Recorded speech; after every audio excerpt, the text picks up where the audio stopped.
51 BGB অর্থাৎ Rangpur battalion তার দায়িত্বপূর্ণ 129 kilometre সীমান্ত অত্যন্ত দক্ষতা এবং পেশাদারিত্বের সাথে দায়িত্ব পালন করে আসছে। আপনারা জানেন কালীগঞ্জ এবং থানারহাট এই দুইটি বিওপি মধ্যবর্তী দূরত্ব 9 কিলোমিটার হওয়ায় এই 9 কিলোমিটার সীমান্ত এলাকায় কার্যকর নজরদারি, চোরাচালান দমন, মাদক এবং মানব পাচার প্রতিরোধ, অবৈধ অনুপ্রবেশ প্রতিরোধ এবং সীমান্ত নিরাপত্তা আরও জোরদার করার লক্ষ্যে আজকের এই উদ্বোধনকৃত ঝাড় সিংহাসনটি বিওপিটি স্থাপন করা হয়েছে।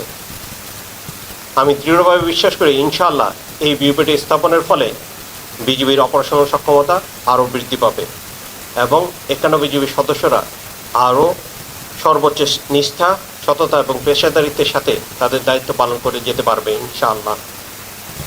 অবৈধ অনুপ্রবেশ প্রতিরোধে বিজিবির নজরদারি এবং নিয়মিত টহল কার্যক্রম আরও জোরদার করা হয়েছে।